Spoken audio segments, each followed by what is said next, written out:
Hi, everyone. My name is Tiffany Stevenson, and I'm the Chief Talent and Inclusion Officer here at Vox.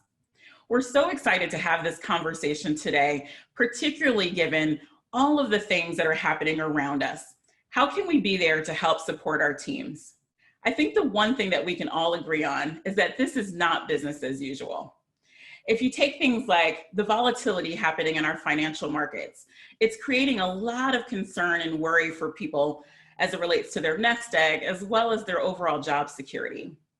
You have COVID-19, which is probably one of the biggest global health pandemics that has hit us in recent memory. And you combine that with some of the very timely conversations around the social injustices that are impacting people disproportionately and the global conversations that are happening as a result. And then to finish us off, we also have what I call the new remote working normal, where many of us are trying to support the needs of our families and our personal lives, juxtaposed with all being at home, sharing the same laptops and devices and still trying to get work done and maintain some sense of normalcy. So when you put all of this together, one of the questions that we've been thinking a lot about at Vox is, as it relates to our teams, what's happening beneath the surface?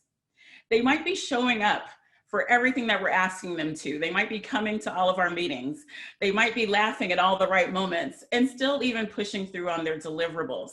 But what we know about our teams is that all of the stress and the challenge and the worry and the concern is still impacting them.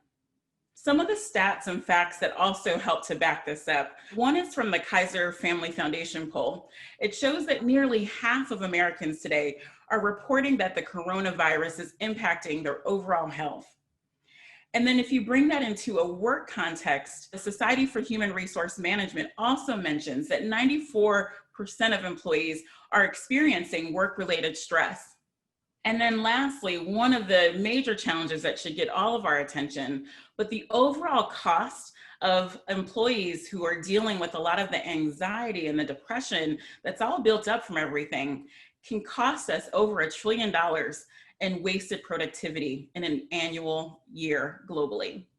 So given all of these stats, it's no leap for us to consider that as managers and as leaders, it's incredibly important that we're really spending the time to really connect with our teams, understand how we can have these important conversations, and think about the work that's in front of us. This is a business imperative. As we're driving our business outcomes, we're doing it with this incredible group of people on our teams. So how can we be better equipped to help support their overall health and performance? And so this brings us to what I call the new normal. And so when we think about this new normal and how we can all be equipped as leaders, I'm super excited to introduce our guest for today's conversation, Dr. David Rock. Dr. Rock is the director of the Neuro Leadership Institute, a global initiative that brings the power of neuroscience together with leadership.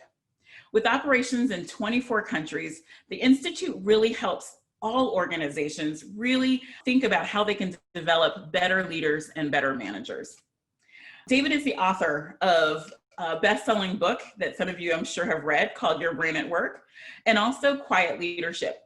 He's also a regular contributor on things that we probably all read today, like Harvard Business Review, Psychology Today, and Huffington Post. So with that, I'd like to welcome Dr. David Rock.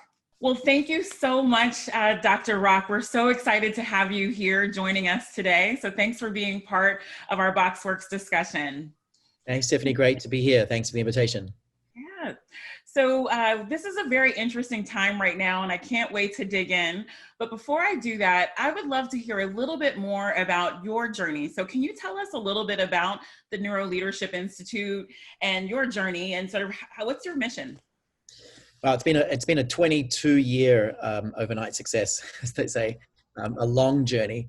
I mean, I'm passionate about making real science accessible to large numbers of people, and my work involves actually making organizations better for humans through science. That's the work that we do. And at the Institute, we're a few hundred people, scientists and consultants and researchers who are looking at literally how do we make organizations better for the humans in every aspect of that. And we've been doing that for a long, long time now. Actually, now we just looked at the numbers. We've advised over 50% of the Fortune 100 So over half of the biggest companies in the world are using our research in some way or other to guide strategy and also develop leaders. Cool. And so one of the things that we've been talking about right now is that I think most conventional wisdom is that you kind of keep your personal life very separate from your professional life and never the two shall meet. And I think one of the things that's really interesting now, as a lot of us are now working remotely and things are sort of happening in all places and spaces, when you think about the work that you do in this sort of human-centered science of leadership, how is that starting to blur the lines in terms of expectations for leaders? Yeah, well, I mean, what an incredible time to be a cognitive scientist, watching the world like radically change so quickly, and watching the biases we all have, and watching the surprises we all have as we discover things that should have taken, we thought would take 2 or 3 years can be done in a week. Right. It's such a fascinating time. But one of the things that's happening as we make these changes in our day-to-day habits globally is we're discovering new limits of the brain. And it's a bit like when cars first were invented and sort of hit the roads en masse, that at first there were basically no road rules and speed limits, and you just drove, right? You just get in the car and you drive as fast as you wanted, as long as you want, and there were just crazy accidents. It was really dangerous because there was not even any lanes, right? And we're sort of a bit like that, like, oh, wow, guess what? Everyone's at home. We've all got Zoom. We've all got internet, well, most people. And now you can just work as long as you want, whenever you want. And we're like, people are crashing. There's no rules. So we're discovering actually some of the limitations of the brain. And the brain's the most complex thing in the universe, certainly the most fascinating to me as well, and others. But it has tremendous strengths, but also tremendous weaknesses. And in particular, the weaknesses are about being able to pay attention for long amounts of time, and hold a lot of information at once, and actually make sense of it, right? And a good metaphor, brain's not a computer, it's not a machine, but a good metaphor is sort of the other forms of digestion we do. There's a certain rate of digestion of food, right? Every day, 3 meals is great. Could you do 4 shorter meals? Sure. Could you do 5 small meals? Sure. Could you do 2 bigger meals? Sure. But could you do 10 small meals? Probably not. Could you do 1 big meal? Probably. There's a range, right? And could you not eat anything for 4 days and then eat 4 days worth of food in 1 day? Not such a good idea, right? There's, while there's some wiggle room, there's a very real digestion rate of actually everything the body digests: oxygen, water, food, right? And ideas, information. In the same way, there's an optimal digestion rate, and you cannot process, 12 back-to-back meetings, all the information in 12 back-to-back meetings. In the same way, you can't process, 4 days of food in 1 day. It's too much. And so it just literally doesn't go in, right? It doesn't sink in. You don't make connections, right? You don't link new information to existing information and make connections and see mistakes in ideas and see, all this stuff. And so, what we're seeing is the limitations, and we're needing to develop, universally, we're needing to develop more sustainable practices for, sort of a significant work from home world, or what's likely a significantly more hybrid world that will last a long time. And what's pretty likely is a hybrid world of a much higher percentage of people working from home than ever before. Some companies 100%, some companies 50, some companies 30, but much higher than ever. And trying to navigate that is going to be really interesting. And right now we need those road rules and speed limits. And we've been helping companies kind of think about that, and essentially develop practices to thrive through a lot of uncertainty right now. Yeah. And just talking about that uncertainty, you obviously have your day-to-day job, which is probably creating those 12 back-to-back Zoom meetings that you're talking about. But then you also have a lot of things that are also impacting you outside of work. What are some factors or some considerations that leaders should have? It's a great question. So the brain and body has certain inputs, certain necessary inputs, right? We talk about water, food, information, right? They're think of them as resources essential for our survival. We know oxygen is a resource for survival, so is food and water. There are actually others that, you actually have a significant debilitating effect, just slower than, oxygen, food and water if you don't have those. But there are other resources. In a similar way, a plant needs, sunlight, water. Take away water, it'll die in 2 days or something. But take away sunlight a week. But take away, nitrogen, it might die in a month. And so, in a similar way, we have certain kind of inputs that are consider them essential resources, right? And it turns out one of those is actually our sense of certainty. Our sense of certainty, like our ability to predict what's happening, is considered a critical resource for survival. When we can't predict anything at all, like whether putting a foot down will crash, like that's a baby, right? We can't predict anything. Right. And so what happens is, in a similar way, when we have no water, we get anxious, we get thirsty. That's the brain's response to low resources, right? It's sending a danger signal saying your resources are low, get some water, right? In a similar way, when uncertainty goes down or certainty goes down, when you don't know, you can't plan what's happening next month suddenly, your brain also says dangerously low resources, pay attention to this, fix this. And basically the threat response, right? The alert or threat you get from uncertainty literally pulls away resources from your ability to think long-term and all this. So certainty is one of those. And one of the things leaders can do is they can't necessarily create more actual certainty, but they can increase people's sense of clarity, right? With clarity with things like, here's the process we're going to follow for the next few months, right? Here are the things we know as absolutes, right? I loved what Microsoft did early in this, in like March or April. They said, no in-person events until July 2021. Everyone thought they were crazy at the time, but all these people were like sad about it, but actually now could plan, right? Right. So anything you can do to actually increase people's sense of clarity, even if they're tough decisions, actually raises people's sense of certainty. That's one thing you can do. So particularly as a manager, no news is not good news, especially when the outside world's really uncertain.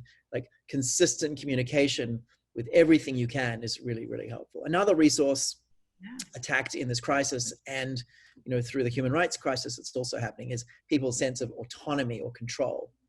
And in a similar way, water, food, you diminish these resources, it's bad. Same with certainty, same with autonomy. When you feel like you have less control than you did yesterday, things are not making sense, your choice is taken away, you also get a strong threat response. And here, one of the most powerful things leaders can do is give people more control over their work, in particular in ways that are unexpected or novel. This is probably the power tool for leaders, is like, hey, you used to work 9 to 5, 40 hours, as a team of 6 people. How many hours now, team, do we need to actually all be on at the same time? Is it really 40? Maybe it's 20. How many synchronous hours do we need, and when should they be? And heck, if it's now, 10 till 2, 4 days a week or whatever, go and do your work any other time, right? Manage your life. Now that could be a breakthrough for those people's ability to manage their life, plus intrinsically rewarding because they have all this, increased autonomy. So, certainty's gone down, autonomy's gone down in the pandemic. Both of those you can impact as a leader in really powerful ways. And the third one, and I'll shut up, is a sense of connectedness with others. We call it relatedness. So in this pandemic, our sense of, connection with others really diminished, and smart leaders are really, opening their homes and opening their world and being, really human and, showing a lot of empathy and understanding, but also really bringing people together on camera, creating shared experiences and shared goals. So those 3 resources are really diminished in this kind of crazy time. They'll continue to be diminished in a hybrid world of work, and leaders can do a lot to increase certainty, autonomy, and relatedness. And it brings people's threat state back from kind of overwhelming to just a manageable level that actually can improve performance. A little bit of manageable threat improves performance, but people are in overwhelming threat, which has been debilitating. Yeah, that's so true. And I love just coming away with just a few examples of small things that you can do that create that empowerment. And it's like, within that, I can kind of create my own path forward, even in the midst of uncertainty with a little bit more autonomy. That's really, really helpful. Another sort of adjacent topic that we've been talking a lot about is the space of inclusion, and really thinking about even some of the more adverse impact that's happening to communities of color or for underrepresented groups in the workplace. And I'm just curious on, as you're sort of thinking about some of the neuroscience behind sort of how people are feeling, and then you juxtapose that being an underrepresented group, what are some unique issues that you think it would be important for managers to be cognizant of, especially during this very uncertain time that we're in? Yeah, thanks for asking. It's a really important question. We've been reflecting on this a lot. Um, so I've given you kind of three ideas: certainty, autonomy, relatedness, right? It's a C, an A, and an R. I'm going to give you two more letters. I'm going to start with an S for status, and we're going to end with an F for fairness, right? And now you've got a word that spells out SCARF, S-C-A-R-F, right? These are the 5 primary colors of inclusion. They're also the primary colors of engagement, of motivation, of all sorts of things. But they're basically the brain's fundamental building blocks for determining, is any moment good or bad for me, right? These 5 domains are all either a reward or a threat, and they kind of balance each other out or make each other worse, right? Now, with inclusion, status is a really big one. Status is our sense of, who we are compared to others. And particularly, people of color through hundreds of years, but, particularly, in this crisis now, in the last few months, really feel like their status has been attacked, and that they're treated not just as second-class citizens, but as people whose lives are not important. And I think people struggled with the status attack, but also the sense of unfairness, with the George Floyd murder, and actually, watching that video, actually seeing that, it was so deeply unfair. And in a time when you already had reduced status, adding that unfairness on top of all the uncertainty, autonomy, and relatedness problems, right? You actually had the negative trifecta, or the negative jackpot, right, of responses, and all of them quite strong.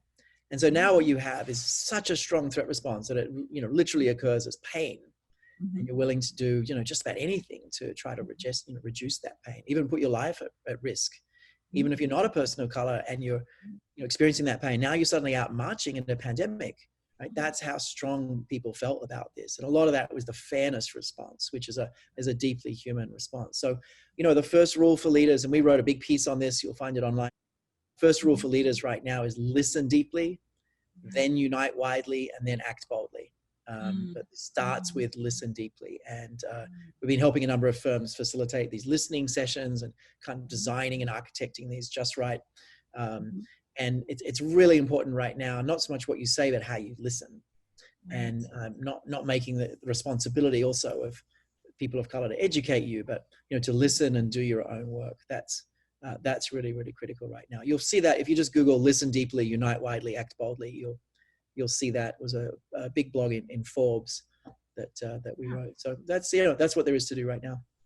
It's so important. And I think that so many leaders struggle with wanting to have the right answer when really the first step is to listen deeply. And I think that there is so much that can come from that versus a leader feeling that extra responsibility of, I need to know exactly what to do when that truly is. That often, I'm guilty of that as a parent often. Like I want to have the answer, I want to have the solution, and I forget sometimes just to really listen deeply, right?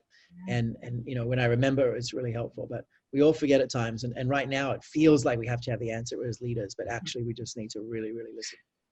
And that is a perfect segue to something that we've really been thinking about, with our learning and development curriculum. And I've been in the business for a long time with learning and development. A lot of what we thought about learning and development curriculum was around optimizing performance, driving high accountability, some of these just skills that you think that are just underpinnings for success. And what we're now seeing, which is probably, your entire life's work, but just recognizing that thinking about the whole human existence is a core part of the manager's work as well, which seems a little bit daunting. I'm just curious how you've worked with companies to actually reimagine what does learning and development need to transform towards to be equipped to dealing with some of these challenges that now I think are a lot more front-facing for managers today. The content side is super critical also. And right now, it's a really, really important time to understand the humans better. Yeah. And to understand what really motivates people. It turns out, to actually come back to SCARF in many ways, those things are big motivators. What really motivates people, what are the capacity limits we have, how to work within those. And then the third one is what are the biases we have and how to mitigate those. And that's been a big part of our work. And what we've seen actually on that front is that on average, every employee has, when they're taught bias properly, and and taught how to mitigate it properly actually makes about 50 different decisions a year Mm-hmm. per employee. So you've got 10,000 employees, that's 500,000 different decisions a year Right. that are made Mm-hmm. across, hiring, assigning, rewarding, promoting, all the people stuff, but also across business decisions. Mm-hmm. And so that's the kind of data we've been able to get as we go in and teach that. So, teaching people how to mitigate bias properly Mm-hmm. based on how the brain actually creates bias, like that's a powerful tool to learn right now. Mm-hmm. Getting at better decisions, getting at more, definitely getting at more agility, more innovation. Really understanding human capacity is big, and really understanding human motivation. Those are kind of three, big essentials right now. The other one that I think is super important in this time and will continue to be is growth mindset.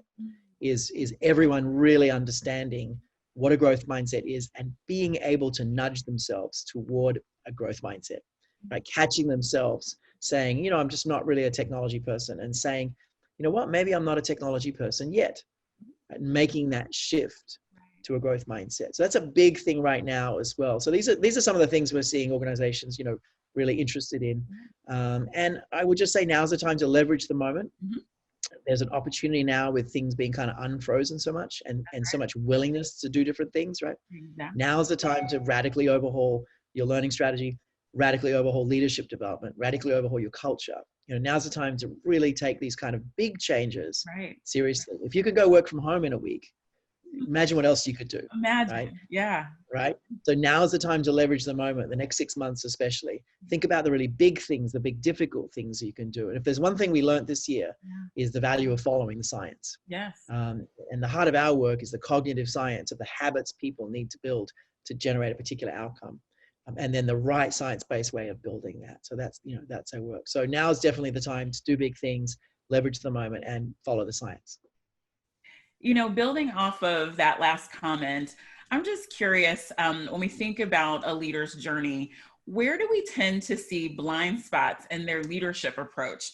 Because I think that most leaders, probably if you were to ask them, do I want to think about this employee as a whole person and really dig into their growth mindset and help draw out their potential? They'd probably say yes, but there tend to be some blind spots that we kind of run into. I'm just curious, in some of your research, where do those blind spots tend to hit? Yeah, we've been studying that question for about 7 years because companies have asked us to basically rethink their whole leadership development strategy and come up with something much more brain-based. And inevitably, we come up with something simpler and cleaner and clearer. We did this with Microsoft and helped Satya and the team there build a new framework for leaders, which is leaders create clarity, generate energy, and deliver success. That's their leadership framework. Create clarity, generate energy, deliver success, or clarity, energy, success, right? So this much simpler framework is really, really powerful. But we've done this for about 25 different firms. They're all a little bit different. But the pattern is there are 3 things that leaders must do that no one else really does that end up actually being harder the higher you go in an organization. And one of those is thinking about the future. No one else really does it. You've got to do it. The more you go high in an organization, the more you've got to do it, and the harder it is, right? The other is really thinking deeply about people and their needs. Again, the higher you go in an organization, the more it's about that, the less it's about technical, and the harder it is. And the third one is really thinking about not just being efficient, but being effective. Like, are you really doing the right things the right way? Again, as you go up, it's harder and more important, right? So these 3 things, what we found is we've been building kind of whole leadership architectures based on what cognitive science says leaders must do, no one else does, that are hard, and then showing them the right way to do it. So those are the practices, right now. And in particular, the ones, leaders are struggling with all of them, but they're really thinking about people deeply is the one that I think you get the, biggest bang for your buck right now. People are expecting their leader to be really empathetic and really caring and understanding. And it's certainly one to work on right now. So one of the things I'm curious to know is what are some of the resources for those of us who have some curiosity and want to learn a little bit more about some of your work, whether just individually or as an organization? What are some resources that are available for us? Yeah, for sure. Thanks for asking. Individually, there's a few. Our summit coming up November 10th to 12th. It's a fantastic 3-day experience. You can kind of jump in and out. It's got the latest breakthroughs in what's happening in this space. There's also some education programs. There's a brain-based coaching certificate online. brain-based conversation skills, also a certificate program in the Foundations of Neuro Leadership, a 6-month online certificate. So there's some actual programs, also some sort of lighter touch things, like my book just got republished. It's an updated version of Your Brain at Work. You can see that there. And then finally, we have a blog that's, actually, I couldn't believe how many people reading that. But we've got a really big blog, and also a podcast with about 150,000 downloads so far on all things neuro leadership as well. Oh, cool. And what about companies who want to engage in this more directly? What would you advise them to do if they want to start to bring some of these practices into their organization? Yeah, so we've got folks supporting organizations everywhere, across the US, across North America, across Europe, in APAC, Asia, actually the Middle East, Africa, Latin America, all sorts of places. So 24 countries. So wherever you are, we can actually support you. We'll often start with just some education about the science and kind of understand what's happening. But what you can see on screen there, some of our data, the core of our work is generating real habits at any scale really quickly. You can see a couple of quick data points there about our different solutions. 85% of people mitigating bias at least once a week. Actually, there's a better one. We got 4,500 people. We got data on that just recently, a very similar number. So in different solutions, what we're interested in is, in a month, any number, the percentage of people now actually activating a habit, breaking bias, being more inclusive, being growth mindset, whatever it is. So we're working across multiple practices. Just find us online, and someone will reach out and support you. But it's all about habits at scale, based on real science, and doing that in the service of better organizations. Well, that's a great call to action, and I'm super excited that we were able to spend some time together. As we close out this session, I just would love to close with sort of a question in your work around what gives you hope for the future. I mean, in these times of uncertainty, recognizing the needs that we have. What gives you hope in the work that you're doing, and hope for some of the organizations that you support? I mean, what I'm excited about is that companies are taking their culture really seriously, more than ever. And companies are respecting the humans and human needs more than ever. And that's not just going to vanish overnight. Like, elements of that are going to stay with us, for centuries, really. So there's this real increased awareness of the need for flexibility for people, and for really understanding their human needs, and acknowledging differences and all this stuff. There's a huge passion for inclusion right now, like never ever before. So between the COVID situation, the human rights crisis, and other things, no doubt coming 2020 soon, between all this, actually, there's been this real shift in a respect for humanity, and organizations in particular have seen how important it is to really respect people and support them through this. So I'm, really excited by that.